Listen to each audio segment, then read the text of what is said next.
Good evening, ladies and gentlemen, and welcome back to the NXTGEN Racing GT3 Championship as hosted on the iRacing sim racing platform. Tonight marks the penultimate round of the 12-round series. We're at round number 11, and today we're at the Nürburgring GP World Endurance Championship Circuit, or known in short as the Nürburgring WEC.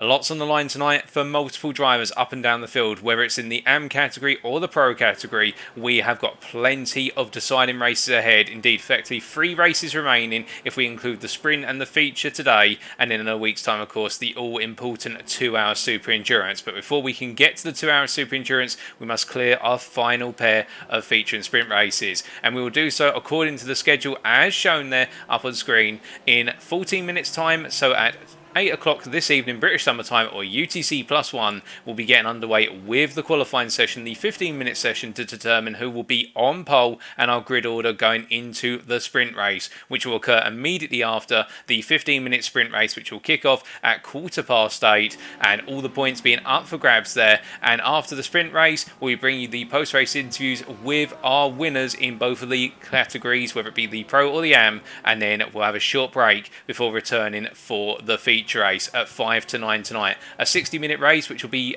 getting underway at dead on 9 o'clock, but we'll be heading back into the racing at 5 to 9 in the build up to the race, and that'll be 60 minutes of racing action with that all-important pit stop and the all-important strategic element, and again, major points up for grabs for all of our drivers.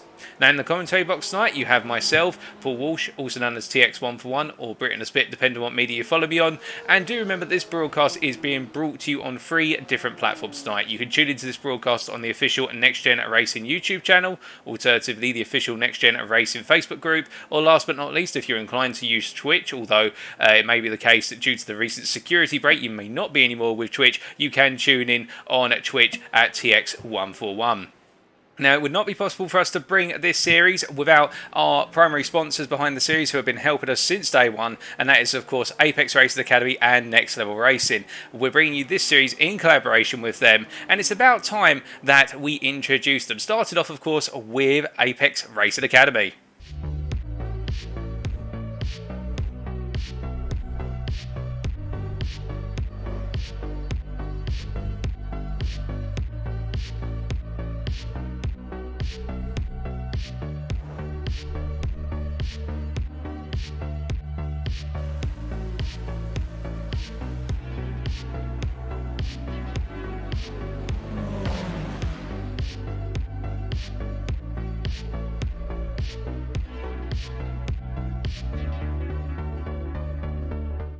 So who are Apex Racing Academy, I hear you ask? Well, they're not just a setup shop. They are dedicated to making you better at iRacing with services, access to drivers and features not found on other driving schools and academies. Working with them will see you connecting with pros like never before. You can learn how to prepare for a race, build setups, improve lap times and understand how to use telemetry tools such as VRS. Every week they host multiple sessions where members can join the coaches and take advantage of group coaching sessions, and in partnership with SDK Gaming, all the data provided will be automatically synced directly to your PC. There's no need to go hunting for setup, replay or ghost files. The data is right there when you turn the simulator on. Sound interested? Then why not head over to apexracingac.com today and sign up. That is apexracingac.com.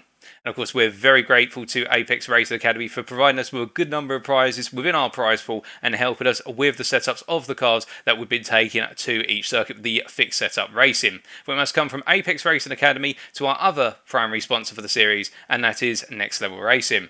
Now, who are Next Level Racing? Founded in 2009, Next Level Racing is the world's leading simulation brand, revolutionising simulation with its industry-leading product range.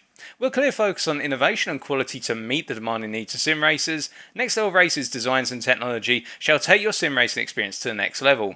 If you want to know more about their products, be sure to head to their official website, that is nextlevelracing.com, today for more information. That's nextlevelracing.com.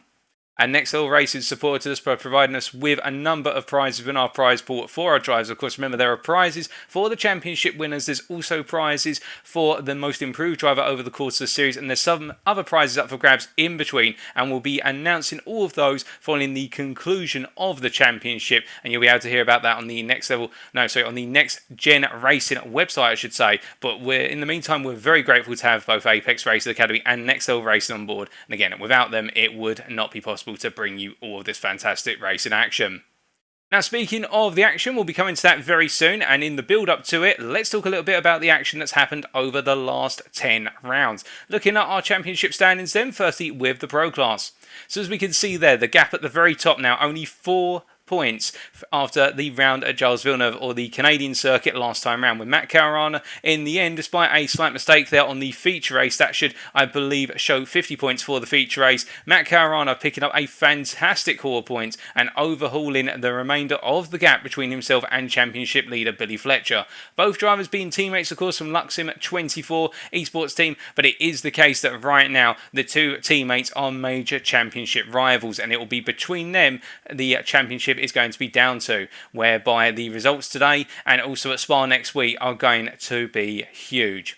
Meanwhile, outside the top two, Harry Melvin now on 391 points has nearly secured that P3 in the Pro Championship. Really has been the best of the rest throughout the entirety of the series, and has made a gap and a name for himself in that P3 position, where Caruana and Fletcher have been right at the forefront and grabbing the headlines. It's normally been Harry Melvin who's been putting in those solid performances, but not scoring any points last time out of Canada. You do have to wonder whether we could see his P3 usurped at the final hurdle.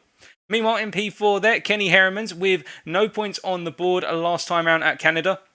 In that 275 point advantage that he did have effectively, the 275 point position, has been reeled in considerably to P5 man Øystein Hereford there, who now on 266 points after a brilliant result in the feature race, picking up P2 in the end, meaning that he's now only 9 points off of potentially snatching P4 away from Heremans. Will that occur today? We'll have to wait and see.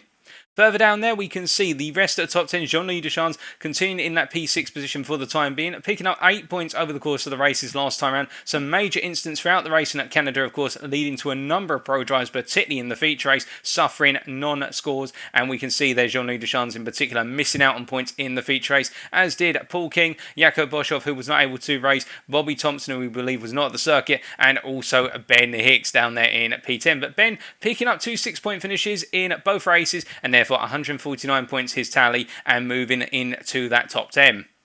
Outside the top 10 in the Pro category, we can see now that Jeremy Debova has been pipped to P11 by Ed Lack, but the two of them separated only by 6 points, and that being due to the consistency demonstrated by Lack over the course of the races at Canada, compared to Debova, who had a slightly weaker sprint race compared to his feature race. Andrew Lovesley there in P13 on 98 points, not picking up any points last time round, but he still does have that sizable 22-point lead over DDD Vlaming in P14. You have to imagine he will be hoping for that cushion to stay as it is, if not expand. And then looking further down the order, we can see another brilliant pair of finishes for newcomer Tony Verschaft, who only joined us a couple of rounds ago, and indeed picking up 2 25-point finishes there in both the sprint and the feature race, moving up to a 60-point tally and into P15.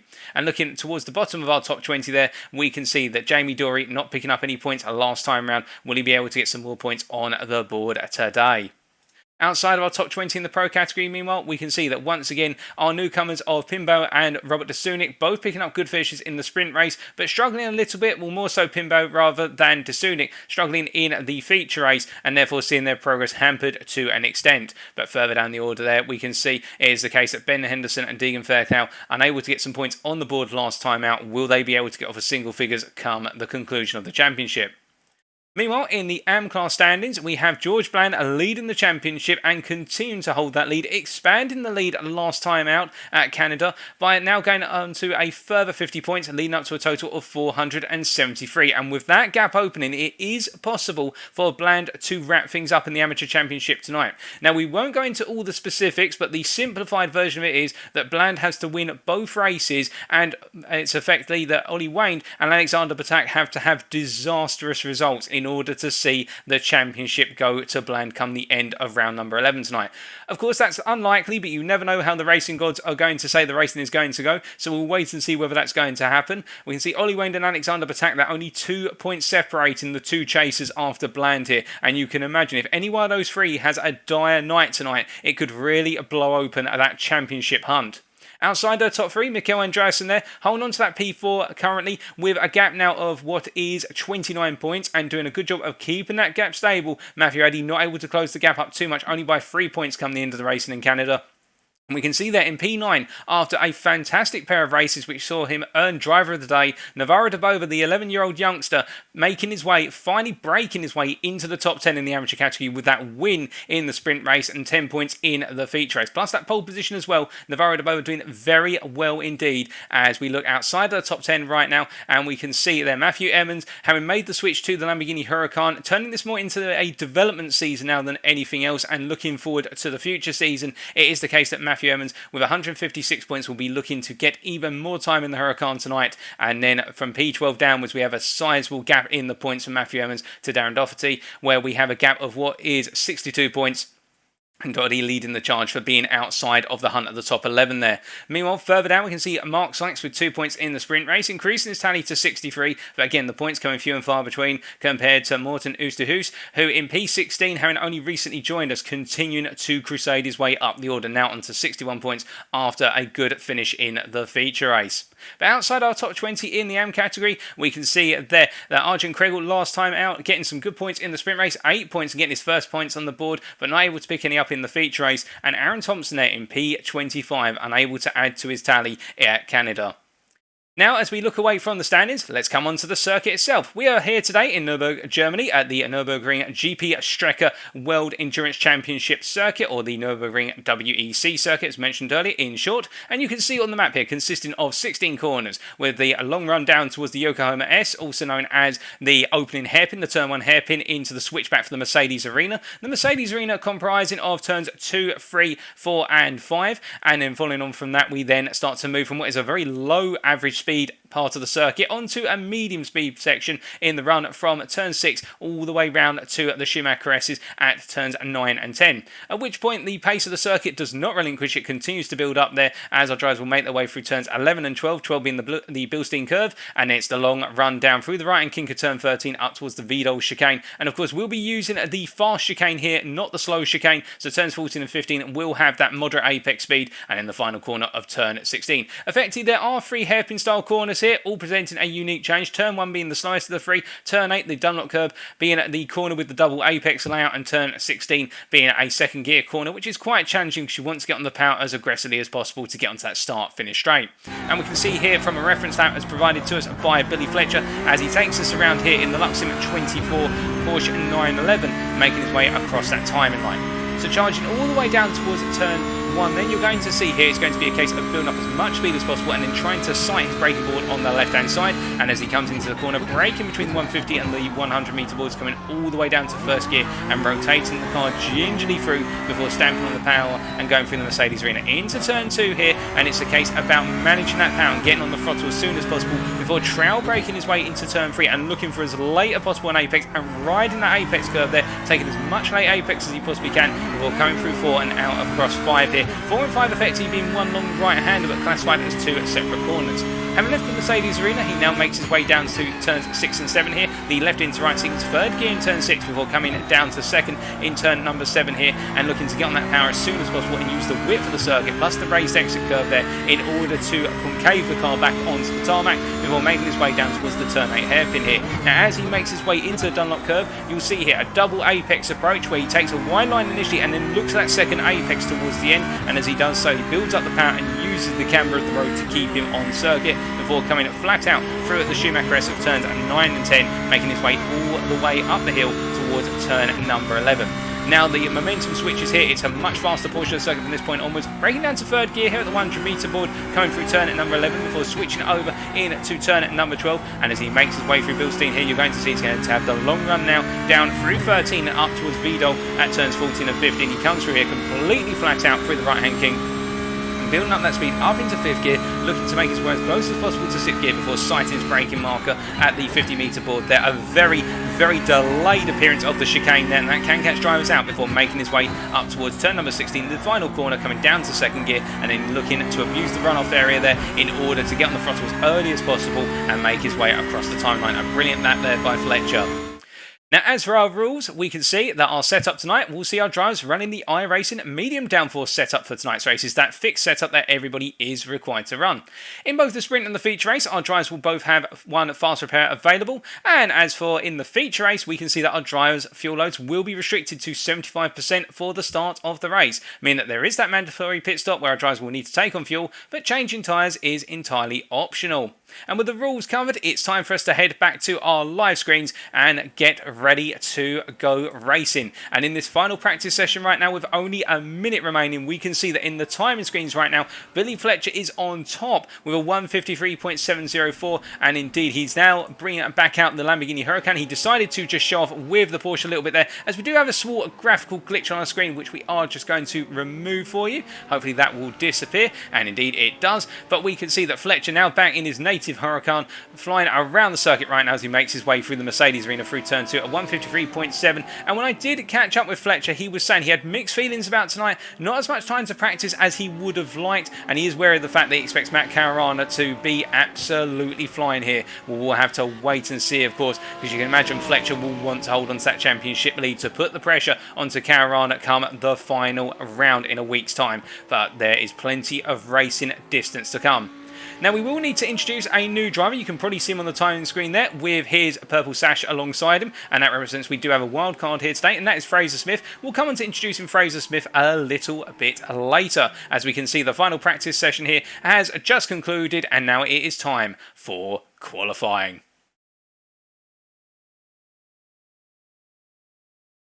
Now, as we build up to this qualifying session, we are going to start to see our drivers make their way out of the pits as we just try to catch them. We can see there, that's Austin Hereford just parked up right now, but getting ready to run out onto the circuit. Indeed, everybody trying to come out as quickly as they possibly can. And I believe we do have DDD Blaming being the first of our drivers to make his way out onto the German circuit here.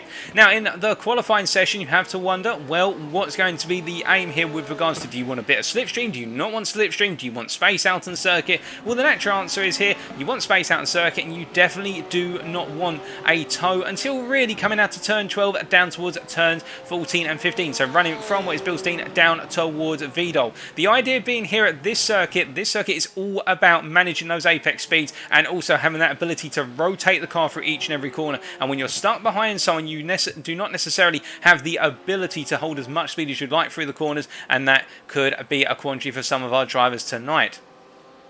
Now, as we can see here, making his way down towards turn 8, we've got DDD Blaming, and behind him we've got some drivers also coming through. Kenny Herriman's there, making his way through as well. As we see, we've got an Audi off circuit there, and I believe that is the Audi of Matt Caruana. So Caruana deciding to switch to the Audi here, and I do believe that means he is going to potentially be dropping some points or dropping a result with that switch. That is a little bit of a surprise, and that could actually change the dynamic of the championship somewhat with regards to the pro category. We'll get more on that later, ladies and gentlemen.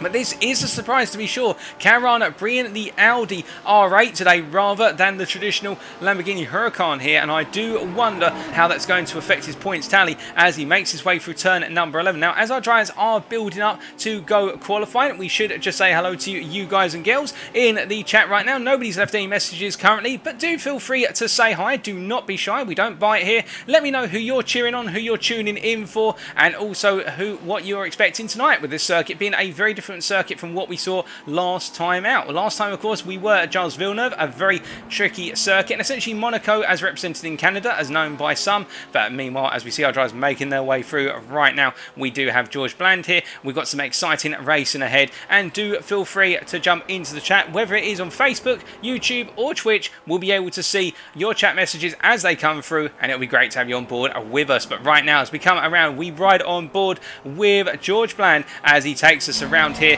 for a qualifying lap, his first flying lap, as he comes across that timing line, and we're going to bring you on board with the championship leader, of course, in the amateur class.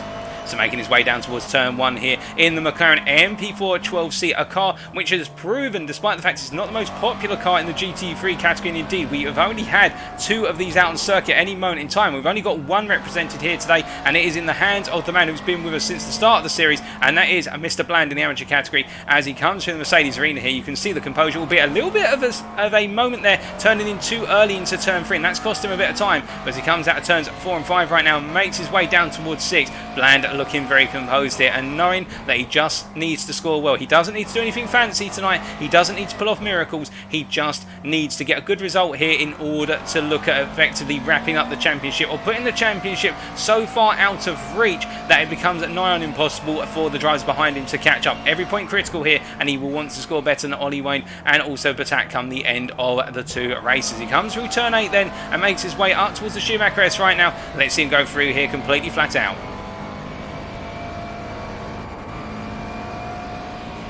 It's absolutely fantastic to hear him just go through there, no hesitation whatsoever. A little bit of blip of the throttle as he made his way up onto the apex curb of turn 9, a very raised apex curb which can cause the car to bounce, but Bland full of bravery as he makes his way through Bilstein now at turn number 12 and heads all the way down. And I believe we just had a very brief disconnection there with regards to Bland and his latency. I thought we were going to lose Bland as a bit of a surprise. Some lap times are coming in, but as he makes his way all the way down towards turn number 14, coming into Vidal here, he'll be going for the left into right switchback, and you see just how gently he works on that on the throttle and also the steering wheel there. Bland making it look effortless right now. I can assure you he's probably putting in a lot more effort than it looks like. But as he makes his way out the final corner here, what's this going to be from our championship leader in the M class? He comes across that timing line and it is a 1:54.869. Oh my goodness, and that is a fantastic lap. Only 1.2 seconds off of the fastest lap set so far, and putting himself well clear of anybody else in the M class. But we've still got plenty of time in this qualifying session and still plenty of laps to come in as we see Bland continue to soldier his way around the circuit right now.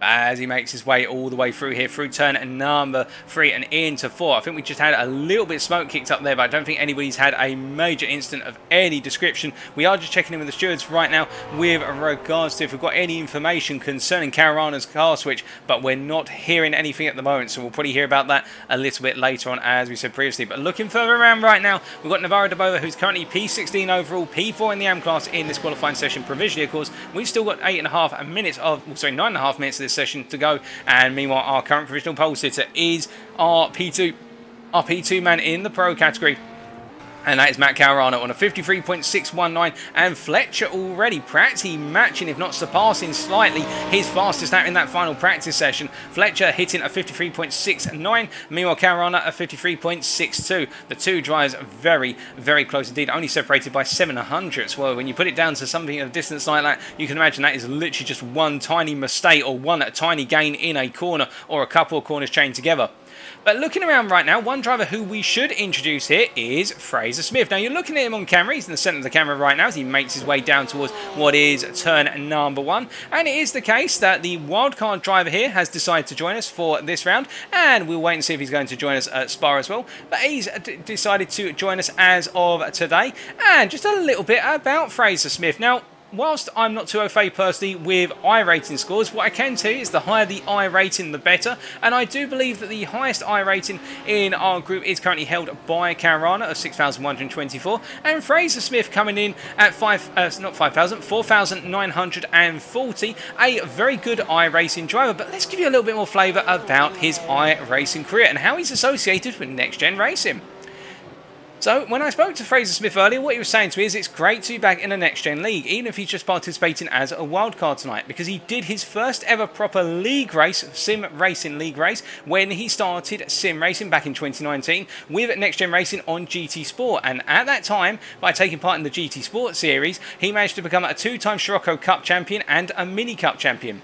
Following that, he decided to move over to iRacing and focus solely on TCR for his first year of iRacing. And nowadays, he's more looking at driving rear-wheel drive cars.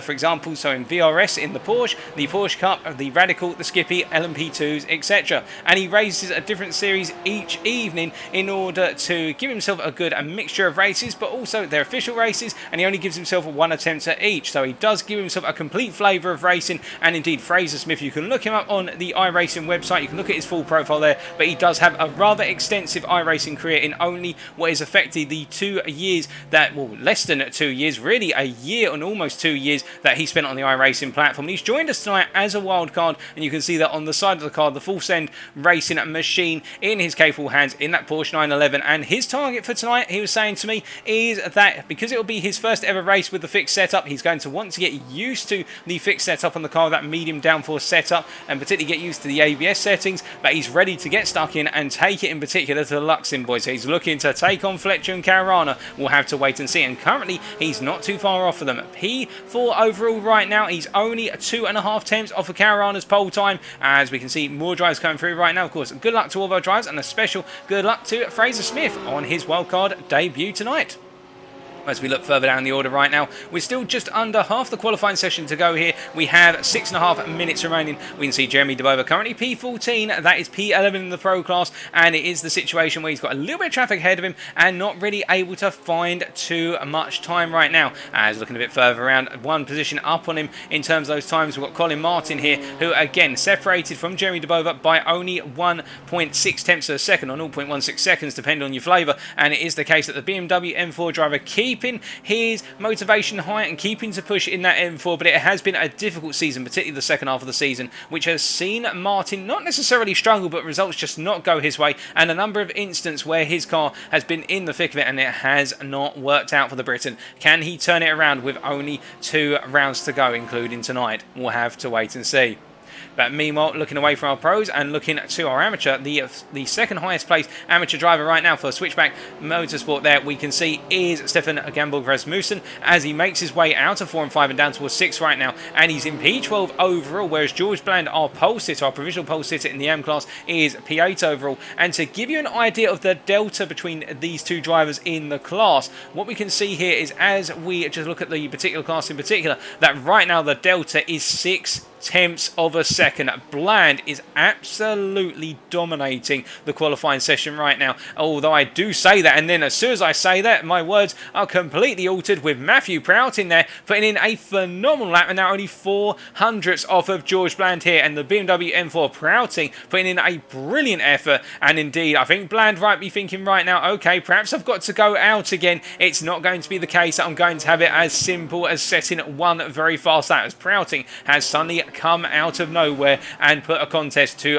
Bland's provisional pole lap in the AM class. Meanwhile, further down in the AM class, we can see Ollie Wayne here, our P2 man in the AM Championship, not having a good time right now in the Mercedes AMG around here as he makes his way through turn 2 in the Mercedes Arena, and as he comes on down towards turn 3 here, I do wonder whether the Mercedes AMG may struggle a little bit here. It's quite a natively understeery car, a lot of engine power which will do it well, particularly in the second half of the circuit, once our driver comes out of turn 8 in the run through the Schumacher S's up to turn 11, and also the run from Bilstein down to Vidal. But I do think in the Mercedes Arena, that Mercedes is going to feel very heavy indeed, and whilst it is the namesake of the arena, I can imagine he's going to get a lot of understeer under trail braking into 2 and 3, and that could be costing him the time he needs. He is currently 1.5 tenths off of Arjan Bakker in P7, and the delta between himself and George Bland is quite significant right now. It is the best part of what is almost half a second, as Wayne right now is on a 56.4, or not 56.46, sorry, it's a 56.2, but we will wait and see whether he is able to react as we look back to our overall standings. And we can see here Caruana right now still holding on to that provisional pole lap as he makes his way through turn number 16 here. And as he does so, he continues to push through. But he has got some drivers behind him there. He's got a Porsche 911 who's decided to hug onto the back of him for a little bit of slipstream, one would imagine, as they make their way down towards turn number 1. And Caruana with only 3 minutes this qualifying session left. Well, he does have the advantages. Talking about advantages, look who's just gone pole in the M class. It's Matthew Proutin. He's gone up there to a 54.797. Will George Bland respond? That is the big question, as we do see Bland right now making his way down towards what is their turn at number 13 as he comes all the way down out of Bilstein up towards Vidal right now. Can Bland react, or is it going to be the case that it's a bridge too far and he cannot overdo it? As we see there in the YouTube chat, we've got Joe Fernando Vlogs cheering on Matt Proutin in the SE PC BMW. We've also got Stefan Koopmans there in the YouTube chat saying he's cheering on Robert de Sunic and Tony Verschaft, and cheers from Netherlands. And Greg B asking us in the YouTube chat as Bland gets it wrong there and parks up. We've got Greg B asking us, what track is this? Well, this is the Nürburgring World Endurance Championship circuit. It's not the Nordschleife component, it is the GP circuit, but we have the fast version of the Vidal chicane, and you're going to see that now as Fraser Smith makes his way in to turns 14 and 15 where Vidal is, as he comes surging through there and down towards turn number 16.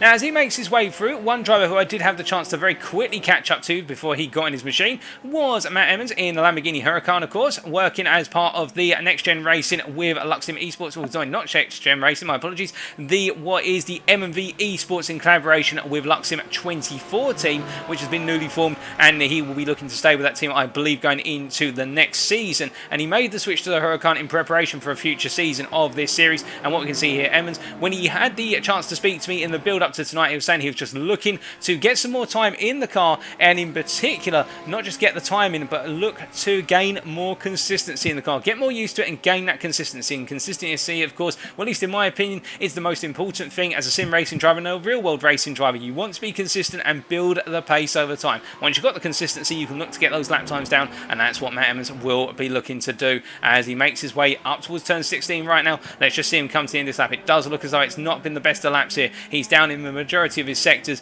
as he comes all the way through right now to complete the lap, and I think he's been building up to one final qualifying lap there. That's not an improvement from Emmons. And looking at further around, is the case that all our drivers now coming on to their final laps, as we do see the Dutchman here, Tony Verschaft, the Dutch Army, of course, racing as part of this series.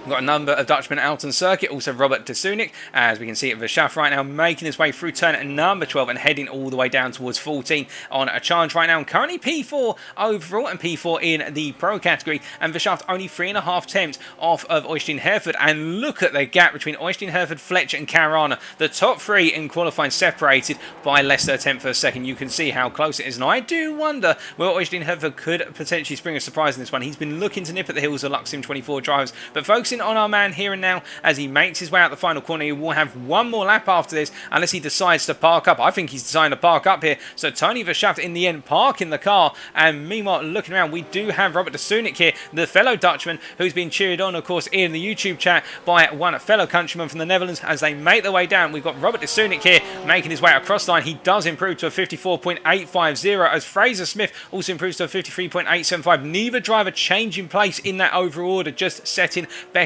laps. And it does look as though that right now Matthew Prouting in the AM category is going to take that pole position off of George Bland and immediately takes on those valuable points off of Bland, as we see here that Prouting making his way through Vidal. A lot of drivers are now starting to make their way into the pits, I should point out, but as Prouting comes on through here to complete his final qualifying lap, a little bit of a loose rear end there, pushing a bit too hard, and I think it's the case that Prouting backing off and parking up. What about Bland? Well, Bland's in the pits, and I can tell you that as a result, unless we're going to see anything suddenly smashing out to likes of Matthew Addy or Matt Emmons, as we see that is Colin Martin doing a little bit of rallycross there across the apex of turn 15. Let's just wait and see Matthew Addy come on through to complete his final qualifying lap here. I think Matt Emmons improves to P4 in the AM class, P14 overall. Addy does not improve, which means it is Matthew Prouting who takes pole position in the AM class and Matt Caruana who takes what is pole position in the Pro class. Qualifying was close. In the end, our pole sitter only beating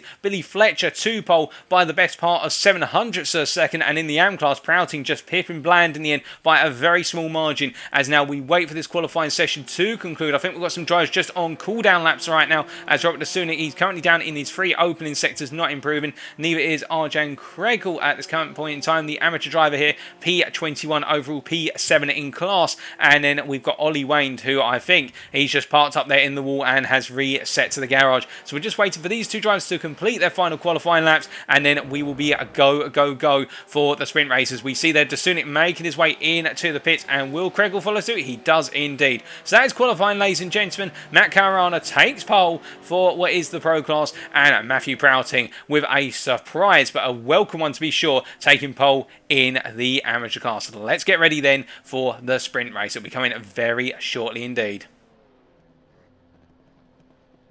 As we just wait right now for Craigle to gracefully make his way into the pit lane there. And in the meantime, of course, we're just now waiting for that build-up for the race.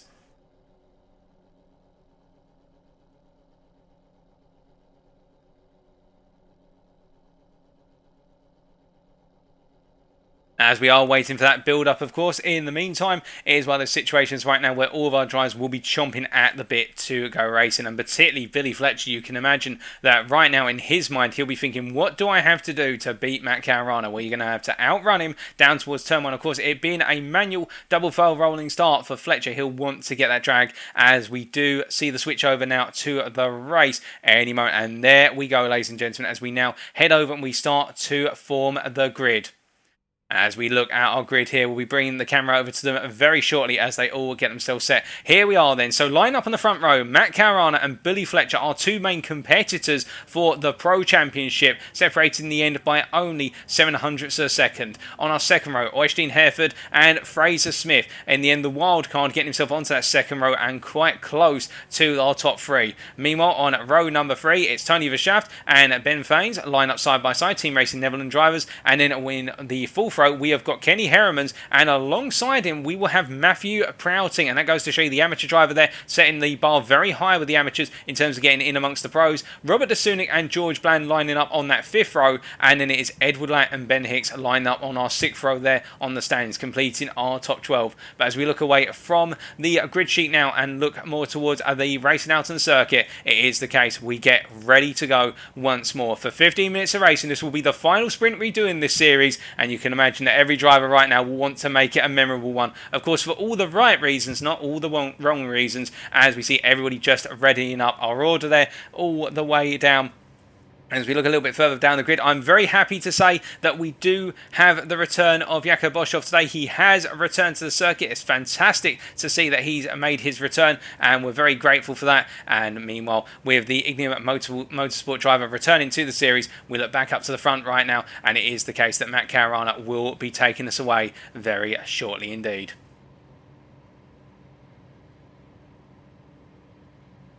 I do believe we may have some slight technical issues for Jean-Louis Deschamps, who is starting down in last place, P34. I'm not sure if he's going to be starting from the pit lane, but the gridding sequence is complete right now, and we are good to go for the opening race. As we see that the safety car will take us away, and Matt Caruana will be at the head of this pack.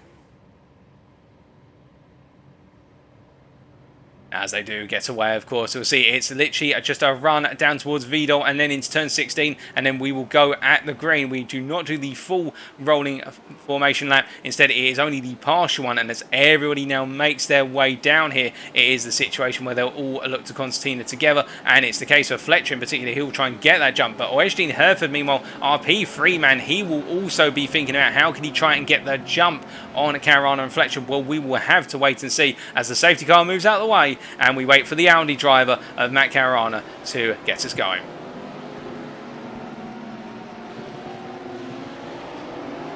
And immediately Caruana going early there on the exit of the corner, and you can see how Fletcher anticipated it and is right there in the slipstream as they make their way down towards turn number 1. But behind them, meanwhile, we've got Oystein Hereford here side by side with Tony Verschaft, but Fletcher looking for the potential move. He's going to try and go around the outside there. I don't think he's going to find it, and then it's the case that Fraser Smith staying on the outside to inside line here into turn number 2 into the Mercedes arena they go, and he makes it work here, does Smith, as he comes on through and gains the position. He's looking immediately to go on the offensive here. Oh, goodness me, and I think that's a lock-up on the brakes there, as it looks like Oystein Hereford has to take evasive action, and meanwhile this is going to really open up the field as Tony Verschaft moves up into P3, Ben Fains into P4, and Matthew Prouting has had a strong start. He's holding on right now to lead in the AM class. He's in P5 overall, and George Bland, who's under a fence right now from Kenny Heremans here, and I think Bland's trying to find his way through as they make their way through turn number 7, and behind him you've got Ed Lack there, the CXR Project Black driver, who's trying to get past Bland, but Bland in return, he can see Prouting off in the distance, and he's doing everything he can to try and close up right now. He does not want to see Prouting get too much of a gap, as further back there you can see Matthew Addy in the Ferrari chasing after Ben Hicks, and we've got a mixture of AMs and pros amongst one another right now, and this presents its own challenge because of course the pros and the AMs don't take points off of one another, but they will be concerned about the fact they're potentially hurting one another. As we are hearing, there's been a major incident down at the turn 8 hairpin, and it looks so Tom Porter and Mark Sykes have been involved in some sort of incident here We'll take a look back at that very shortly as drivers are falling down the order. And here we do have, I believe, that is Rhys Young right now in P28 as he makes his way around into turn number 11. And there's been quite a mix-up in the order amongst the AMs, as we can see Mikel Andreasen here. He has got Chris Keenan all over the back of him as they make their way down towards 13 and up towards Vidal right now. A little bit further up front, however, we can see here we've got Alexander Batak looking for the move on Narjan Bakker. He goes to the inside here for what is P number 20, and as he makes his way through, he gets the move done and comes on up the orders. We see there, that's the 6R Project Black machine now. Edward Lack spun out of Vidal. It has been a dramatic opening lap and we'll try to dissect it. But right now, Billy Fletcher is leading on lap number 2 versus Matt Caruana. It looks as though he's made the move for the lead in the run down towards what is turn number 1. He's holding on for the time being, and then behind, Tony Verschaft holding off Ben Paynes right now, and we are seeing the Dutchman here really working hard to try and hold off the Belgian as they make their way through the corner right now, and as they come on through what is turn number 3 and into 4 and 5 here, you can see a little bit further back that Prouting continuing to hold his position in P5 here, and Prouting keeping a good number of pros between himself and his AM chaser, as we're hearing there's been a number of drivers who've jumped to the pits, including Tom Porter, or have gone to the pits, including Tom Porter, Mark Sykes. We've also got Fraser Smith in the pits, and we have had a number of instances which we will be taking a look back at very shortly as we see our drivers make their way down towards turn 8 once again. As they do so here, I think we've got Oosterhuis just dropping down the order. I think he's had a run off there going through what is, oh goodness me, and that is Chris Keenan as well. A number of drivers getting it wrong under braking into turn 6, and Keenan and Oosterhuis both falling victim to the very tricky turn 6 corner. As we see behind them, that's Mark Baker, who's just left the pits and is now going racing once again in the rather fetching Ferrari as he makes his way around through 7. But meanwhile, looking at further up front, we can see that our championship leader right now in the pro category under a lot of pressure from Caruana as they come down through what is turn number 12, and as they head up towards 13, you can imagine that Lamborghini's got great power on the straights. Both cars powered by the same Audi engine, effectively, it should be pointed out. But as they make their way up into turn 14, up into Vidal here, you can see Caruana looking for a little snipe of a move, but instead he tucks him back behind, and Caruana, with the rotation of that Audi's rear end, able to follow through and carry so much more momentum there through Vidal. But of course he gets a face full of Lamborghini as he comes across that timing line. They complete their second lap onto lap number 3, but in the drag race down towards turn 1, even with the slipstream there, you could see how the Lamborghini just pulls so much initially until they get to top gear, and that is where the Audi is being hurt very hard. But as they make their way down and through right now, we can see that we've got a driver parked up. I think that's Ollie Wayne, who I'm hearing has just dropped down the order. Ollie Wayne dropping all the way down at the final corner there. He's had an off as Ollie Wayne as he makes his way back on to the circuit right now. And as he comes on down towards turn number 1 here, Wayne having a disaster of a sprint. As we see just ahead, you've got Edward Lack battling with Rhys Young. Both of them there in different classes. Lack in the pro, Rhys Young in the amateur class, and Young in the end moving out the way. I think a bit forcefully in the end from Ed Lack, but he's still got the move done. I think trying to say to Young, look, just stay out the way. I'm making a recovery drive right now, and you need to be worried about the guys in your class as they make their way through turns 3 and up into 4 and 5. But meanwhile, looking at our Danishman here of what is Alexander Batak, we can see on the offensive versus Navarro de Bova here as we jump on board with the BMW M4 driver. Now, going through his mind right now will be the full... Oh, goodness me, and I'm hearing George Bland has just had a major incident. Apologies, ladies and gentlemen. We'll save that fault very briefly. But Bland has had an off here at turn number 8. We're going to take a look back at what happened there. But Bland has got it very wrong indeed. And as a result, I do believe now that is going to really hurt his race. Let's take a look what happened. So making his way down towards turn 8 then, now as he was coming up towards the corner, we're not seeing anything immediately. Does he just get it wrong under his own will? He does indeed. The rear end just comes out, and Bland, who at the time was running in P2 in the AM class with only Matthew Proughton ahead, has now dropped down to P18 overall. That's P7 in the AM class, and Alexander Batak, he's one of his championship rivals, is now just ahead of him here as we can see Batak going on the attack versus Navarro de Bova up into Vidal. Into the chicane they go, and I think Batak's going to get this one done, but he does have to be careful that Navarro will have some more momentum coming up into 16 with Batak being on that narrow apex line. But it does look as though the Switchback Motorsport driver has nailed the corner and is able to hold on for the time being. We know that Porsche does struggle a little bit on the straights here in the acceleration zones. It's good out the corners in the traction zones, but in terms of that straight line speed, it is one of these slides from what we've seen, much like the BMW M4. But then again, Navarro's going to look to the inside here into turn 1. He is going to have a shot at it here into Yokohama S hairpin, but he's not able to get it done in the end and has to back off. And now George Bland will look to find his way past the youngster as they make their way through turn number 2. But with all this happening, of course, and meanwhile up front, I can tell you that Fletcher and Caruana are separated still by the same margin that they were previously. But the big thing we need to take a look back at is what happened much earlier on, involving a number of drivers, including Mark Sykes and Tom Porter at the turn 8 hairpin. So this was on lap number 1, and I do believe at the time, well, that is not Mark Sykes we're looking at right now, but it was the case that Mark Sykes was somewhere around it. That's Ollie Wayne. Well, no, that is Mark Sykes. My apologies. That is Mark Sykes in the Mercedes there with the car switch. They're getting a little bit confusing to follow, but Sykes just getting it wrong, and then it was the situation where he tried to return to the circuit, and Tom Porter having his own off at the corner. As we look back right now, and Bland, once again, Bland has got it wrong at turn 8 again? My goodness, turn 8 proving to be the sticking point there for the MP412C driver as he makes his way up towards the Schumacher S's right now, but that's twice at the same corner where Bland has had an error, and I think for Bland right now this is really starting to bite, as meanwhile in the battle for the lead overall, in the battle for the pro win in this sprint race, with half the race complete as they come to the end of this lap, you can see that Caruana inching ever closer to the back of Fletcher here. The two teammates, well, they are trying to keep it as clean as possible right now, but you can imagine as they go deeper and deeper into this one, Caruana is going to build that pressure and do everything he can in order to try and get Fletcher to make a mistake or force the move. And as Katie Eames there in the Facebook chat says, keep it clean, guys. We want it to be clean but exciting. And you can see Caruana all over the back of Fletcher as we ride on board the gearbox here of the Lamborghini driver. And this is how close Caruana's R8 is getting to the back of him right now as he comes down towards turn number 3 here. And you can see he's right there every step of the way, pretty much almost munching off the camera off the back of the vehicle as they make their way through turns 4 and 5. This is getting very dicey indeed as they now head down towards turn 6, and again in the run down towards the corner you can see it's the case the Lamborghini just has enough legs compared to the Audi to be able to hold on, but I do wonder how much this is just Caruana trying to build up pressure and then wait for that opportunity, as we are hearing that Mikael Andreasen is now falling down the order, and I believe Mikael Andreasen there beached himself on what looks to be the run into turn number 3. We'll find out more about that in a minute, as Robert De Sunik as well has had a major moment. What's happened to De Sunik?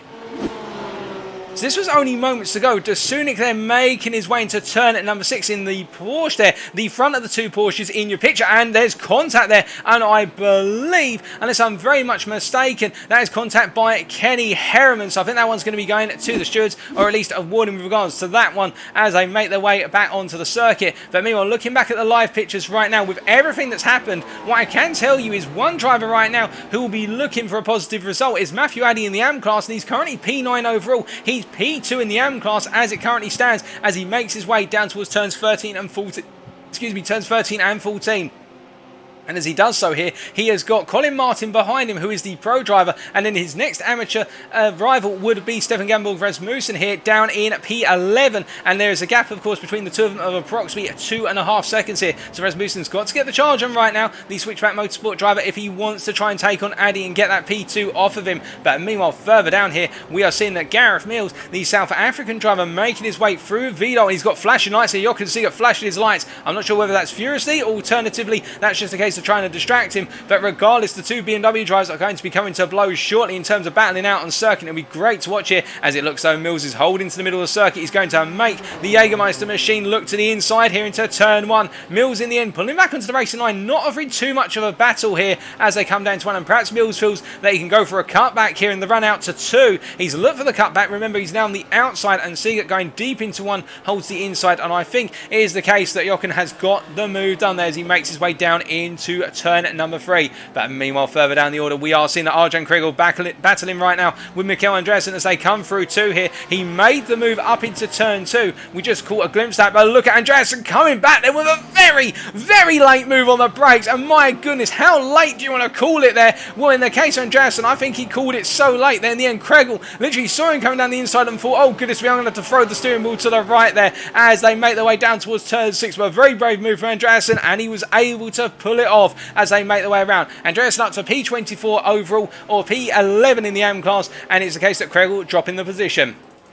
But meanwhile, back up front here with 4 minutes remaining right now as they head up towards turn at 13. You can see it is this continued dynamic of the two Luxem 24 teammates, actually nose to tail every corner, every lap. And Fletcher going defensive now up into Vidal. The first sign of him having to go defensive there up into the fast chicane as they now come into the final corner. And I do wonder here how much more pressure Caruana can put on, and what point he's driving on the limit right now as they come out of the final corner, and Caruana's the closest he's been for some time as they make their way down towards one. You can see Fletcher defending to the inside, and Caruana trying to squeeze himself to the inside, but then moves back to the outside here, trying to throw dummies, to throw feints at Fletcher as they make their way through one and into two. Tony Verschafter under pressure from what has been feints behind, but our championship leaders right now side by side as they come down towards three, and as they make their way into the corner here, you can see it's the situation whereby neither one of them wants to yield right now, and they're both literally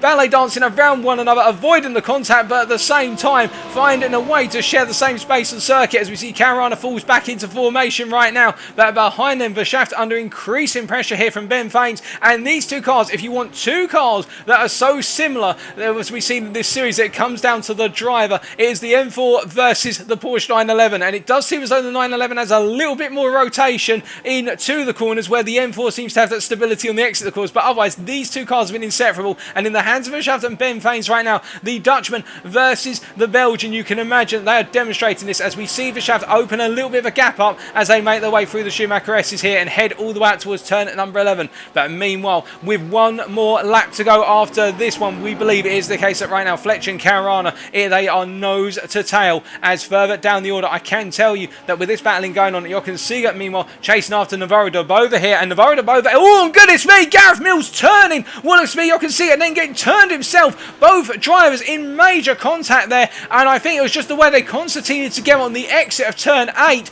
but both of them being caught in that collision. A lot of drivers now coming through, and I think there's going to be some frustrated words there between the gentlemen as they make their way back onto the circuit, and Siegert dropping positions. Mills are losing out more than the German as they make their way up towards turn number 11, but Jochen Siegert there having a bad day at the races so far as they make their way up towards turn number 11 here, and you can see there you've got Uster who's trying to find his way through on the inside. Oh goodness me, a driver getting it wrong at the rear view picture. That was Kregel there who returns to the circuit, just missing what was at the time there.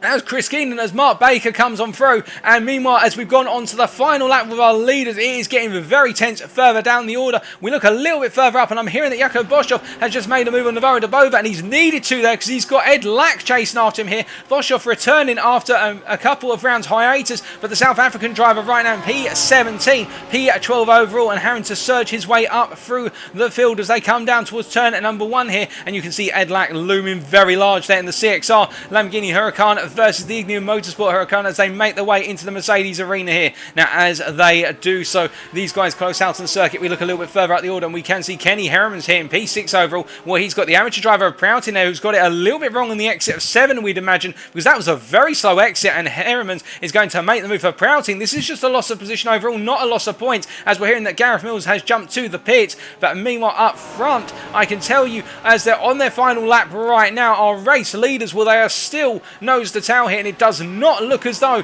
Caruana is close enough this time to affect or put the pressure on for a move here, as we see Fletcher making his way down through turn at 12. But Caruana getting a huge amount of momentum out of 11 into 12, and you can see, look how much he's closed up. As they come down in towards 13 here, it's going to be a drag race, but Fletcher's going to hold to the inside here into Vidal. Is Caruana going to throw it all the way around the outside here? It's going to be very close. They are literally side by side, and Caruana there with a very brave move as Fletcher is made to go wide. I do not think there was contact, but you can see that Caruana has backed off of it there, perhaps thinking that it was his fault, but Fletcher is going to come around in the end to take the win in the sprint race ahead of Caruana, and Ben Faines in the end just manages to out-drag Verschafter there with a little bit of backing up from Caruana. Caruana having to let Fletcher back through, but that is how our top 4 finish. Kenny Heremans in P5, and look at this, Matthew Proutin takes the win in the AM class in the sprint race here at the Nürburgring, as meanwhile Robert Asuni at P6, Matthew Addy with a P2 in the AM class, P8 overall, Ben Hicks in P9, Colin Martin P10, Stefan Gamble Rasmussen in P11, and Matt Emmons in P12, and then further back we've got Jeremy de Bova there in P13, DDD Verlaming in P14, and Oystein Hereford completing our top 15 before Alexander Patak in P16, that's P5 in the AM class, Navarro de Bova with a P6 in the AM class in P17, Jakob Boschoff in P18, Edward Lack in P19, and rounding off our top 20 there, and what is P8 in the AM class, Mikkel Andreasen. Ollie Wayne there, P21, that'll be a P9 in the AM class. And then you can see at P10 in the AM class with a P22 overall, as all of our drivers make their way across the finish line right now. Indeed, what a very dramatic race for a good number of reasons. But in the end, Billy Fletcher taking the win by a very small margin after a major side-by-side through Vidal. And guess what's coming up next, ladies and gentlemen? We will be bringing you the post-race interviews with our race winners, and we'll get to hear from the perspective of Billy Fletcher with regards to what happened right at the end there and his race route. But do not discredit this man right now, Ben Fanes. Now, whilst it could be argued that perhaps Caruana backing off meant that the shaft got backed up into Ben Fanes and Fanes was able to make the move, great racing between the two of them, and you can imagine they will be racing one another very seriously and intensely once again in the feature race as all our drivers now make their way up towards the pit lane. But one absolutely fantastic race as they make their way through. As we do see there in the YouTube chat, Jean-Louis Deschamps messaged us to say he was not able to join the race due to technical problems, but normally the problem is solved and he'll try to participate in the future race. That's very unfortunate, Jean-Louis, but we're very grateful to hear from you. Hope you're doing well, and we look forward to seeing you come back in the future race or the future round. And we can also see there Matt Emmons saying he's happy with P4 in the Facebook chat, as we've also got there Kurt Van Hoenack in the YouTube chat saying well done to Navarro de Boven. Indeed, another solid result for Navarro, a P6. But it's time to look away from the track, and we are going to be bringing you those post-race interviews very shortly, ladies and gentlemen.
Alrighty, ladies and gentlemen, well, without further ado, let's get underway with our post-race interviews for the sprint race winners, and we'll start off with our winner in the pro category, and I think he'll be very happy to have returned to the top step. It's the championship leader in the pro category, the number 38 car of Billy Fletcher.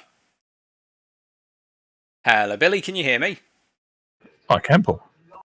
Billy, congratulations on the win in the sprint race at the Nürburgring. A very tight and tense finale. How do you feel to have taken the win? Slightly relieved to finally win a race, actually a straight out race against Matt. Well, I say straight out race against Matt, give me due, he give us the pace back at the end. But that was really good racing. That was probably the hardest I've ever had to work for a win on iRacing.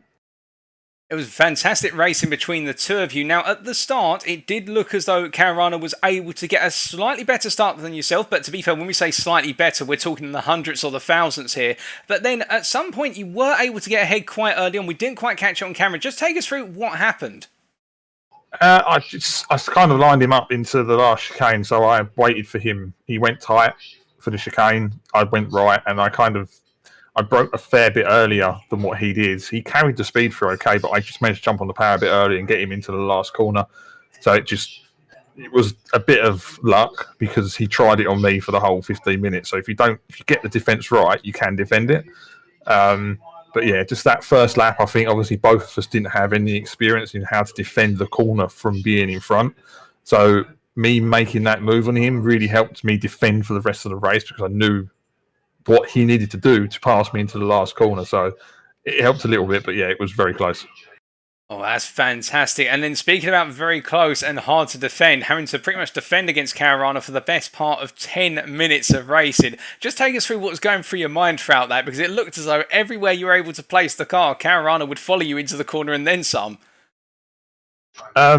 Brake early, park the bus, and hope. It was basically my motto for that entire race. It was just a case of don't outbrake myself. Make sure if I do outbrake myself slightly that I can still carry the speed through the corner. And I mean, I know he's obviously switched to the Audi this week. I know everybody says they're similar cars, but they're not. That Audi's a different beast to the Lambo. So the fact that he's jumped into that Audi and he's as fast as he is already just shows the quality of his driving kind of thing. But yeah, it was just a case of keep parking on the apex, don't let him get a run on me, and then hope for the best. Obviously, the last lap was very close. He didn't have to give us that back, I don't think. I think, to be honest, he knew enough had the pass made. But he backed off and let me back in again. So, yeah, kudos to him for that. Well, brilliant sportsmanship shown at the end there, and brilliant battling between the pair of you. No contact whatsoever, at least we couldn't see. But now looking forward to the feature race. Of course, the pair of you will be starting from right at the back. What's the aim in the feature race? Can we expect a potential Luxim 1-2 in the pro category? We'll try our best to work together through the field. You know me and Matt very well in regards to feature races. We don't generally race each other until we're clear at the front or if we're apart from each other, etc. Stuff like that. But yeah, we'll just work together, see what we can pick up, and then push our way through the field and see if we can use a pit stop strategy to move ourselves further up without having to take too many risks. Well, thank you for joining us in the interview box. We wish you all the best of luck in the feature race. Cheers, Paul. Thank you very much. Hearing there from Billy Fletcher, and you can hear it in his voice, the amount of exertion he's had to make in order to take the win there in the sprint race, but also very happy to be battling with his teammate and the pace of his teammate, something that he's respected throughout the season. And you're hearing that again there with the fact that with Caruana switching to the Audi for this round and being able to hold such tremendous pace, it is a phenomenal driving ability from Caruana, and Fletcher having to work there. But in the end, bringing home the win. But as you said, the sportsmanship of Caruana also showing through to be giving it back the win at the end, with the two drivers trying to make it two side by side through Vidal, but really it's only place for one. But without further ado, let's now come on to our AM winner, and it is Matthew Prouting.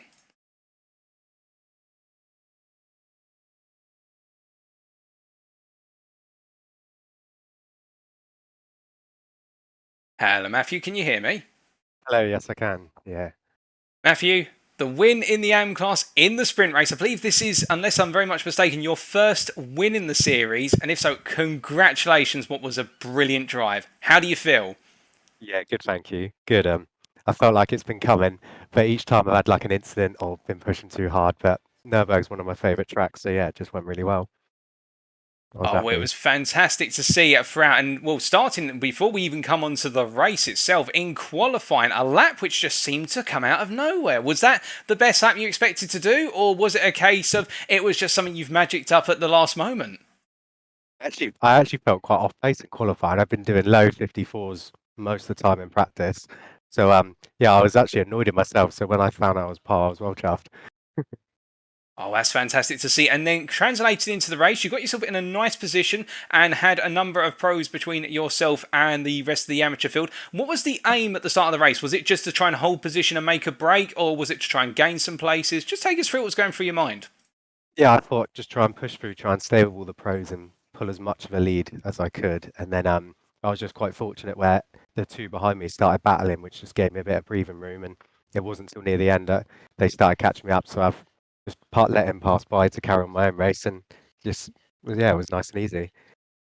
And I have to ask, when you saw that Bland had dropped down through the field after making a mistake at turn 8, and indeed a number of amateur drivers who were trying to pursue you seemed to be making mistakes in your wake, was the grin on your face just getting a little bit bigger, or were you still sort of thinking, no, I've got 10 minutes or 5 minutes to go, don't get happy yet, just wait until the end? No, yeah, I felt like the pressure was coming off, but then I was like, no, stay focused, keep going. Oh, that's brilliant to hear. Now, looking forward to the feature race. Of course, you're going to be in quite a unique position. You'll be the lowest placed AM in the feature race, starting all the way from the back and going into a bit of unknown territory. What's going to be your approach to the feature? Just try and keep a nice consistent pace and go for as many moves as I can. Oh, that's fantastic. We wish you the best of luck going into the feature, and congratulations once again on your first win in the series. Thank you very much. Cheers. Hearing there from Matthew Proughton, who's very happy to have taken his first win. And as he said there, it felt as though it was a long time coming, and he was able to nail it in the sprint race. And now he's going to have that unique position, much like what we had with Navarro de Bova last time out of Canada, where it's going to be the case that our first time winner in the AM category is now going to be starting at the back for the feature race, and we'll have to wait and see how he deals with it. But will his consistency pay dividends? We'll wait and find out. But with that, ladies and gentlemen, we will be back very shortly in approximately 5 to 6 minutes for the build-up to the feature race. Do not go anywhere. You will not want to miss it. But until then, stay safe, stay smiling, and we'll be back very shortly.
Alrighty, ladies and gentlemen, we are back in the build-up to the feature race, and as we can see right now, all of our drivers making their way back onto the circuit, as we've also got some of their liveries loading in. If you're wondering why certain cars are completely white, it's just as our drivers are jumping back into the race server and their liveries are being loaded onto the cars.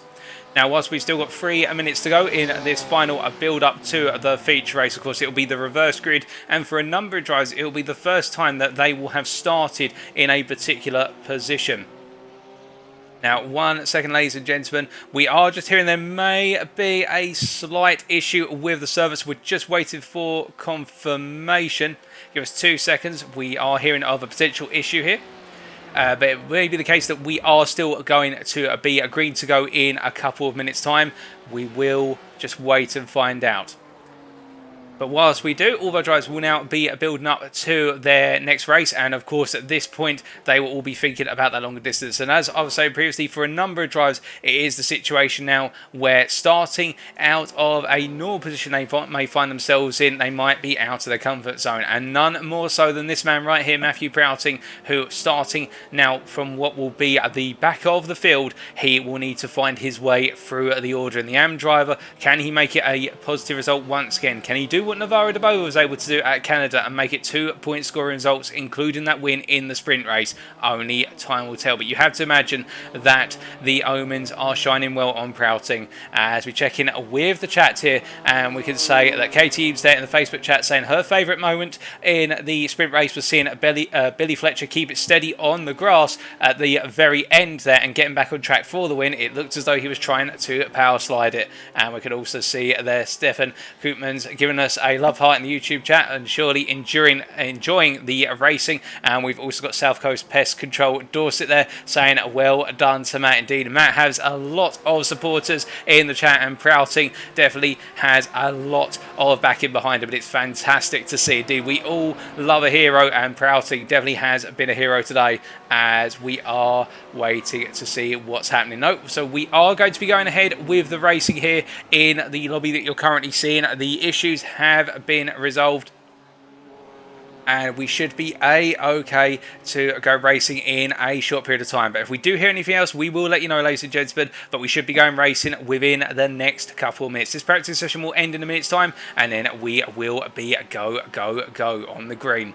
As we see right now, it's the case that Ben Young has set, well, not Ben Young, sorry, Reece Young has set a time for this practice session. But of course, right now, our drivers just getting a little bit of feel for the cars once again. They've had a break, so just getting a little bit of temperature back in the tyres, and also a little bit of temperature back in the hands and legs, and getting raring to go here. And having these brief delays between races, these brief breaks does help.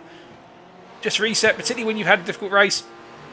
And Young, the M&V esports driver, having a number of mistakes. We did see a number of instances in the sprint race. He'll be looking to keep it together as he'll be starting towards the front. And we've seen that he typically does make quite strong starts in the feature race where he's up towards the front. But it's these little mistakes that do seem to creep in and hurt him in the long term. But we'll wait to see if that happens again today, as we see there behind. I think that was one of the Switchback Motorsport cars getting it a bit wrong there. It was not Rasmussen. Was it? I think it was probably the likes of what was Patak, but we will wait and see. In fact, Patak not currently taking it to the circuit as we do get the switch over to the race. So as all of our drivers are currently looking to join in to the lobby and get racing, we start to see the formation of the grid. And in terms of the formation of that grid, let's bring it up for you here. So starting on pole then, we will have Jean-Louis Deschamps, who having started, not able to start the car in the sprint race, will be starting on pole this time around. Richon will be alongside him on P2 on the front row. Gareth Mills and Tom Porter forming row number 2. And then Arjen Bakker and Arjen Kregel forming row 3. Row 4 consists of Mark Baker and Chris Keenan. Keenan started in P8 after a very difficult race, which saw him go for multiple rotations, indeed a number of spins. George Bland and Morten Oosterhuis there forming our 5th row. And a shock there for Bland, getting it wrong twice in particular at the turn 8 hairpin, the Dunlop curve, and he will be looking to try and improve on that. And Jochen Seeger and Ollie Wayne there forming our 6th row. But as we look back to the race screens right now, we are just waiting for our drivers to form that grid as we look to the pack here. The gridding procedure has been completed, and I do believe that we are going to be going racing very shortly here with 32 drivers as they all take to the circuit. And we can see it is Jean-Louis Deschamps who takes us away for the feature race here with the manual double file rolling start. And I believe we have Alexander Batak, Mikkel Andreasen and Colin Martin all starting from the pit lane. Well, I think some drivers are missing here. Matt Emmons in particular may be missing, so I'm not sure if we are going to potentially see a missed start here from a couple of drivers as well as they make their way on through. But it will be Jean-Louis Deschamps, the pro driver here, the Delta Motorsport driver, who will look to get us away as rapidly as possible here. As the safety car moves out of the way, it's time for the feature.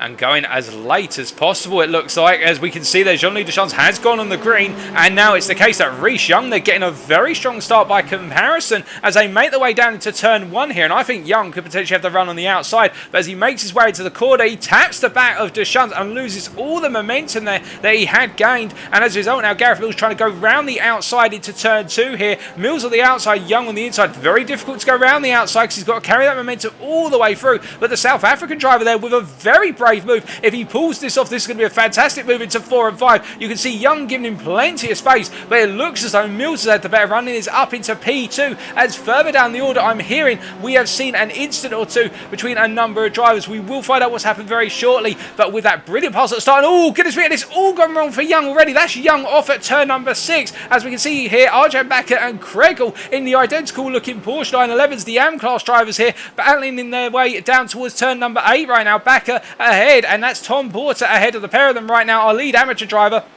And behind them, we can see here we've got Mark Baker on the inside versus Oosterhuis as they make their way through. And Baker in that Ferrari trying to get the move done. Here is George Bland's also trying to get into the mix as they all head up towards the Schumacher S here. We can see that's Chris Keenan making the move there on what is, oh goodness me, and that's Porter into the wall out of the Schumacher S. We'll take a look back at that shortly. But meanwhile, as they make their way on through here, I can tell you that Keenan has gained a number of places. And Baker there trying to go all the way around the outside of what was Kregel. He wasn't able to find it, and that means Oosterhuis is now coming back at him in the run out of 12. A lot of moves happening all the way up and down the order. We are hearing that Ed Lack is falling down the order as well. A lot to cover, but as they make their way up towards turn 13 and 14 in towards Vidal right now, the battle of the AMs up front is absolutely titanic as they come up into Vidal. And further down, I can tell you that right now Caruana trying to go around the outside to inside like he tried with Fletcher at the end of the sprint race versus what was Ben Fainzer, and this time he's been able to make it work. So after one lap then, it's Jean-Louis Deschamps leading the pro driver here, leading overall. And our lead driver in the AM class in P2 right now is Arjen Bakker ahead of Chris Keenan in P3. Arjen Kregel in P4. Oosterhuis and Baker battling for what is P5 as they make their way into the goodness me, my apologies, the turn at number 1, they're getting the name of the quarter roll, the Yokohama S hairpin there we go, I was going to call it the Yamaha, as they make their way on through. And meanwhile behind with Baker not able to gain the position, we've got Kenny Heremans in at P7, but he's on the offensive here versus Baker. He moves up to P6 very rapidly as we see Keenan under a lot of pressure here from Oosterhuis, who goes round the outside through 4 and 5 and gains the position. Westin Hereford here, the pro driver, making his way through into P8. He's got Bland on his outside into 6, and I think Bland's going to yield this one and not contest test it too hard, because you can see there, look at one driver who's come through the order like an absolute missile. That is Billy Fletcher, ladies and gentlemen. He's up into P10 already, and say it ain't so. The man is absolutely flying right now as he makes his way down towards turn 8 here, and you can see that's Wesley Heaven looking for the move versus George Bland. Bland giving him the space on the inside here, and as they make their way out the corner, Bland versus Hereford, they continue the drag race up, and you can see Fletcher all over the back of the pair of them as Bland holds on, and Hereford there takes a run onto the gravel, trying to make it 2x2 there through at the Shibak Crest. It just does not work unless both drivers are willing to shave speed, but neither one was, and Hereford loses out Fletcher up into P9. As we see there, we've got Jochen Seeger chasing around right now, trying to go around the outside to inside for 11. Oh, goodness me, and Bland with a spin there at turn number 12, and Bland experiencing another dire moment early on in the race, and dropping all the way down the order here as all the drivers come through, and you can see there you've got Caruana, who's just made his way through along with Matt Emmons, and that is Emmons who you just see in the picture there, who's got Ben Faines over the back of him, and Emmons with a damaged car. I believe that is the front, that is the bonnet that has come off the front of that Lamborghini right now as they make their way through Vido here, and I'm wondering if Emmons is going to have to make a retreat to the pits very shortly, but as they come on through, Bland's now got a lot of work to do, as meanwhile Mark Baker has cleared Hoos to Hoos. He's got himself up into P5 overall, and he looks at a move here versus what is Chris Keenan as they come down. You can see in the review picture Fletcher doing the same versus Kregel here, and Baker is not hanging around. Baker has had a lot of bad luck recently, seeing himself taken out of multiple races through instance, and he is looking to go on a mission here to take the win or as high a result as possible. Baker wants to make redemption for the things that happened previously, and Fletcher here going around the outside of Keenan and Kregel as they make their way out of the Mercedes arena and now down towards turn number 6. Fletcher is definitely getting a move on here and further down the order. Oh, goodness me, that's Stefan Gamble Rasmussen there, who's into the wall at turn 4 and the exit 4 into 5. I'm not sure what's happened to him, but it has been a very dramatic opening couple of laps right now. We have got a lot of moments to dissect, and meanwhile we'll come on to those very shortly. But whilst we are waiting to come on to those, Didi Devlaming right now, he's got himself into P4 in the Pro category, P9 overall, and now he's got the army of amateurs ahead of him. As we can see, Keenan, they're getting it wrong at turn 8, and Keenan stays off the racing line there. 9, he's got everybody trying to come through behind him here. A bit of savviness there from Keenan, and it's gone a long way to ensure that everybody can make their way up towards turn number 11 unscathed. But as you can see, Keenan under pressure now from Ben Hicks. Hicks looking for a potential move. He's not able to find it for the time being, and of course he's chasing after Oisted Hereford up the road as Keenan makes his way a little bit wide into 12 there, and it looks like the Ignium Motorsport driver's going for the move. The Briton is looking for it down into 13 and 14, but look behind, that's De Sunik and Tony Verschaft right on the rear of these guys. They're turning it into a Noah's Ark formation, 2x2, hurrah, hurrah. They come up into Vido. As you can see, they almost tried to make it 3 wide. Keenan backs out of it, but then De Sunik loses out to Tony Verschaft as they come up through the corner, and you can see a flash of the lights here from what is Verschaft as he's trying to get the message through to say effectively, look, I am coming through, you're not in the same class as me, let me go. Because look behind, ladies and gentlemen, from one championship contender to another in the Pro category, Matt Caruana, now in P14, is trying to clear his way through this traffic as rapidly as possible. You will see it as traffic, of course, because it will be in the way of his one target as they make their way through turn 1. But De Sunik right now holding on for the time being as he makes his way through, but Caruana looking for the snipe on the inside there into turn 2. He's not able to find it, instead has to back off for the time being. But meanwhile, further up the road, we can see that Arjan Kregel is still battling with Baker here. They were battling into what was turn 1, and Baker got the move done. We saw it in the background of the camera. Now Kregel's coming back at him into turn 6 here. The Porsche driver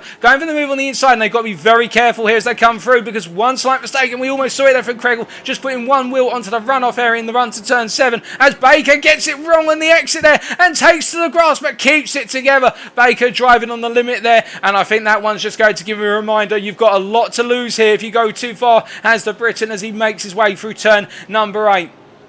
As he makes his way through here, we can hear that Billy Fletcher has made his way up into P3 and is continuing that charge now. We've got 3 pros out in front as we see our field is now starting to open up a little bit and turn more into the Serpentine formation as they make their way up towards turn number 11. And a bit further back, we've got Tony Verschaft right now, who is under that pressure, of course, from Robert De Sunik, although that pressure has faded away recently. And Verschaft on the offensive now versus Didi Vlaming, who is just ahead of him. It's time for us to take a look back at a number of incidents that happened on the opening laps, starting off with Tom Porter.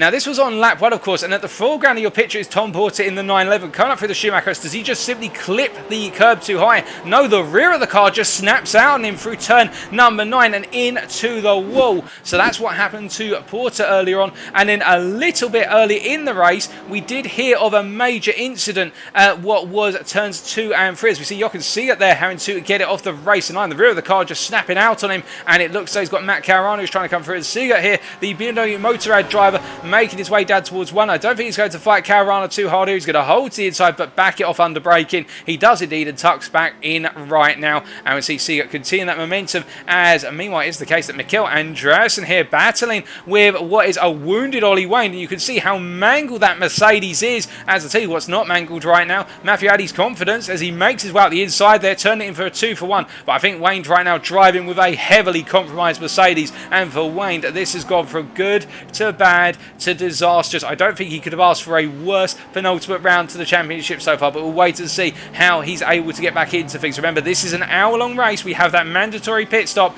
and it is the case that our drivers will be pushed to the limits here at the Nürburgring circuit. It is a difficult circuit, and one that after a good amount of time, you do start to make these little mistakes. They creep in, and speaking of mistakes, he won't want to make one this time as he looks to the move past Reece Young here. There's Rasmussen goes to the inside into 6, but Young holds onto the racing line there. Rasmussen having to back out onto the brakes, not confident enough to take the line on the inside there, instead back it out to fight another day as they head out of 7 and down towards turn number 8. And as they come charging down here, you can see Rasmussen looking once again versus the Ferrari driver, but not able to find it as we jump on board here briefly for the battle for P23 as they come from. Hearing that Wesley Hereford has had a bit of an instant further up the road, but it looks as though here Young has had the poor run out of the hairpin, and indeed Rasmussen moves up a position.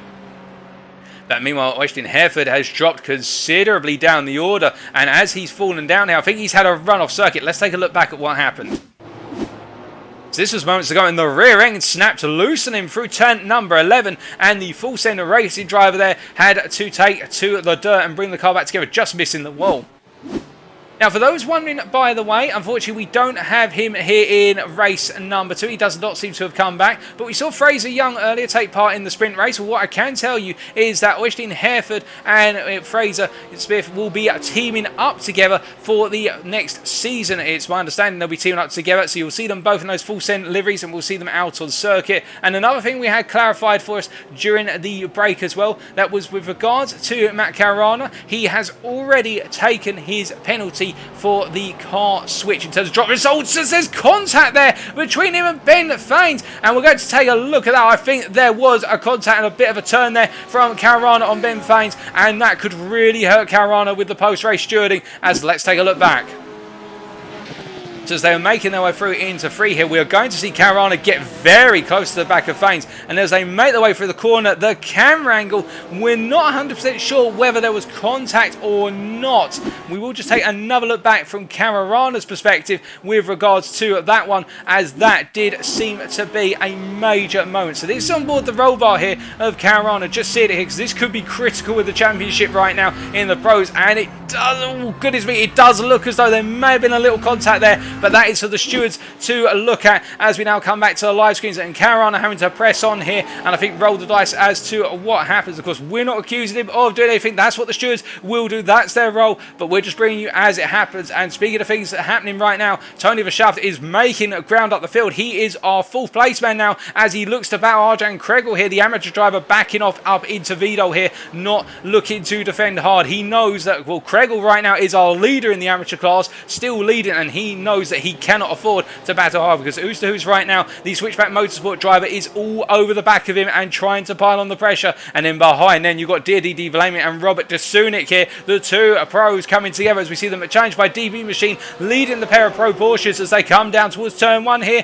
And it looks like De Sunik's going for the move on the inside. Does he brave it all the way? No, he does not throw the dice as Caruana is into the pits, we're hearing. So Caruana going for the early pit stop. It may be to potentially repair some damage on the car. car as well. We'll wait and find out later that Caruana has pitted after only 12 minutes of racing. But meanwhile, as we see here, Sudik versus Vlaeminck, there's side by side through 3 and into 4 they go, both giving plenty of space to one another and showing that you can go 2 by 2 out of 4 into 5 as they now make their way down towards 6. Neither driver wants to give this up. Vlaeminck on the outside into 6. It's Sudik on the inside here, and I do think that with that move on the inside, Sudik has gathered the momentum as Vlaeminck now looks to come back. And we ride on board, of course, with what is DDD Vlaeminck as he traces after Sudik here. He looks at that potential return move into turn 8 here, coming down into the Dunlop curve. But can he find it as he makes his way through the corner? He's going to go very wide here. I think he's got a bit too deep on the brakes, but I think by doing this, he's trying to give himself some space to the run through the Schumacher S's here in order to get the slipstream up towards turn 11 and come back on the offensive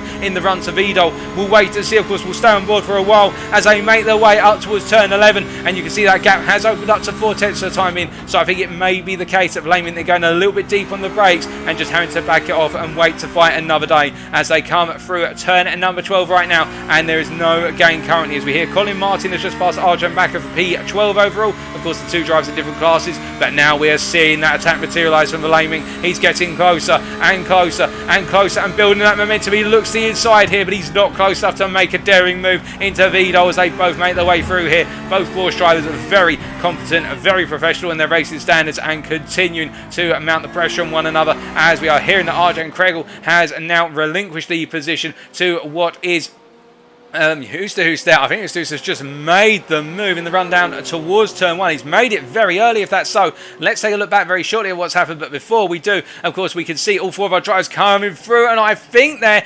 Sudik very, very close to getting a small tap on the rear end there from D. Vlaeminck. The two drivers with very different braking styles. We saw just how deep Vlaeminck broke into the hairpin. And behind, we have got Mark Baker having to try and hold off after that early mistake. Baker back up into P9 overall, P3 in the amateur class, and he's trying to hold off Jochen Siegert right now. Ferrari versus BMW as we ride on board and look back from the Ferrari driver right now in the Ferrari 488 GT3 Evo. And as they roar their way down towards turn number 6, you can definitely see it's the case that right now, as we're hearing that Arjan Kregel has had a major incident, you can see it very close to the back there of what was Mark Baker as they make their way down out of turn at number 7. And Arjan Kregel has fallen down the order, releasing Oosterhuis up into P5 in the end. Let's take a look back at what's happened to Arjan Kregel as we try to find him. There he is. It's very difficult to not see him right now because we do have the identical looking Porsches, but he is the rear of the two Porsches right now with Alexander Batak on the offensive. What happened to Arjan Kregel? So this was moments ago in the run down towards 6. Now, he was batting with Oosterhuis into 6, but he wasn't close enough, and he just simply put the right-hand wheels on the dirt there for a brief moment, and that caused the rear end to snap loose. And oh, goodness me, for Kregel, what was looking to be a fantastic start has turned into a difficult race now as he makes his way down into turn number 11 here. And behind, you can see Ben Faines here trying to find his way past the pair of Kregel and Batak as he gets very close there, does the pro driver. But this is the challenge of the feature. You have to find your way through, and look at George Bland, who's behind the pair of them right now, and he's trying to find his way into this mix, but he's very wise to the fact that Faines will want to come through first, and he'll try and capitalise on that. As you can see that Batak has to go defensive into Vidal because he doesn't want Bland capitalising as DDD Vlaeminck is into the pits. I'm just looking out my window, and we can also see there, that looks to be Kregel into the pits with a damaged car as they make their way across the timeline to go onto lap number 9 right now. And it is the case that Ben Faines being released. We've now got George Bland drag racing his way past what is Alexander Batak. Batak losing out massively there versus what was Ben Faines as they come down into turn number 1 with a distant camera shot here. I think our cameraman's a little bit shy. There we go, as we can see that George Bland holding on and Prouting getting the move done as well here. So it's the case that Batak just being held up slightly in trying to get the run through, and now it's lost out for him completely as he falls behind the pair of drivers. But I'm sure he will come back. The Dane will dig deep and look to go on the offensive once again. As let's take a look back at Prouting's pass. So moments ago, Batak on the outside here, and you can see what Prouting did was essentially said, okay, if the door is open, I will take it, Batak. There's no way coming back there, and that was very close. And you could see how Batak was not expecting Prouting to go for the move initially, and he had to open the steering back up once again. But now they continue racing as you see Prouting trying to catch up to the back of George Bland.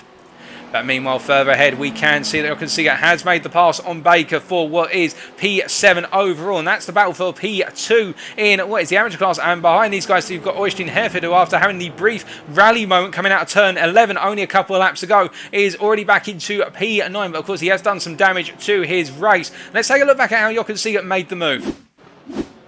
So this was down into turn 8 here, a classic move on the inside of the double apex hairpin, the Dunlop curve, and as they made their way through there, I think it was the case that Baker, whilst he tried to get the run on the inside up towards the Schumacher S, in the end he felt he needed to back out, because it's only really one way through, and that is when we took a look at the drivers making their way through. So that's the case, a nice move there from Seeger, making his way up into P7 as Baker drops the position there to Øystein Herford, and you can imagine Herford will try to come through very shortly as well on what is Jochen Seeger. But meanwhile, further down the order in the battle for what is P16, as we see Ed Lack, they're going into the pits. We are 18 minutes into this race and we've seen a considerable number of pit stops already. It is the case that Matthew Addy right now chasing all over the back of Mikkel Andreasen as they make their way down towards the turn number 1 as they come rip-roaring down. It is a situation whereby I think for Addy, he will feel he's got a lot of pace, and Andreasen there with a mangled rear wing. It's not looking a very happy rear wing, I can tell you that very much on that Audi as they come through turn 1 and up into 2. It's definitely the case Addy are looking strong, as I'm hearing that Caruana, having made this pit stop, is now starting to build up some momentum. He's back into P18. But meanwhile, looking at these guys, we can see it's the case that Matthew Addy really trying to find a way through, but not able to do so currently as they come out of what is turns 4 and 5 and down towards 6. But meanwhile, one driver also trying to find his way through here, albeit from much further up the order, is our P3 man of Billy Fletcher right now. He will know with Caruana pitting that is the case. He has got to capitalise and try to run away with things, as I'm hearing that Addy has just had a mistake out on the circuit, or at least we're hearing that something has gone wrong for Matthew Addy. We'll find out very shortly what has gone wrong, but focusing on Fletcher versus Deschamps right now, as Jean-Louis Deschamps tries to hold on to the position. It is the situation that Deschamps just simply not under enough pressure yet to go defensive, and Fletcher's got to find a way through. But remember, at the same time, Fletcher will want to protect the car over the race distance. He will not want to do anything overly daring, given we have got another 41 minutes of racing. Fletcher needs to take his time, and he's got the pull out of the final corner here. It's a drag race between Huracan and 911 as they make their way down towards turn 1. The Lamborghini stretching its legs here, and you can see it in the pace build up as they make their way into turn 1 here. And I think Fletcher, unless Deschamps goes for the cutback here, I think Fletcher has got this move done in the classic turn 1 up the inside. And indeed, he has into the Mercedes arena. Fletcher up to P2, Deschamps down to P3. The next target for Fletcher, of course, is this man who's in turn number 3 coming out of the arena right now. He is 4 seconds up the road, and that is Kenny Heremans. But meanwhile, looking down at Matthew Addy, who's coming into the pits here. What happened to Matthew Addy only moments ago? Well, this is in the rundown towards 6 now. Surely we're not going to see turn 6 claim another driver here. We are indeed. He loses it because he's put the 2 right-hand wheels, particularly the rear right on the outside. But a very good collection there of the car. And also, to be fair, precision shooting. He managed to take all the cones out in good sequence. But enough humour aside there, Addy very well caught. And I do believe that Addy, they're keeping the car together as he did. That is going to help him considerably. But I think there may be a flat spot on the rear right-hand tyre. And that's why he's coming to the pits as he has right now. As meanwhile, Alexander Patak in P15 chasing after George Bland, and we've seen these two battle on a number of occasions dating all the way back to the start of the season at what was Daytona, or I believe that was Alexander Patak and also Mikkel Andreasen battling with George Bland at some points. But these two know one another very well, battling throughout the ages in this series, and it does feel as though it's been a long time since we had round number 1, I can tell you that, but they will feel as though it's very fresh in their mind. As meanwhile, Prouting on the offensive versus Arjan back here, so we've got a move coming up for P12 overall, or what is P4 in the AM class, and also behind them the battle for P6 in the AM class, P14 overall. And it's the case that both Prouting and Patat looking to make gains, but Prouting, they're getting it a little wrong on the exit of the Schumacher S. They're just taking a tap on to the gravel, and this is where the challenge comes in, because remember, we have still got 2/3 of this race to go, and one tiny mistake like that can put a bit of extra degradation in the tyre, and when that happens, the strategy changes. It's the case that you may not have the tyres you wanted, particularly if these guys are trying to go the distance on a single set of tyres as they make their way through up towards Vidal once again. But you can see Prouting has definitely been affected by that small mistake, losing out here and having to now worry about George Bland getting ever closer in his rearview mirror. But meanwhile, Ben Faines here making his way through it, and Colin Martin there. Well, Ben Faines has just made the move on Colin Martin for what was P10, or in other words, P7 in the Pro class, and as they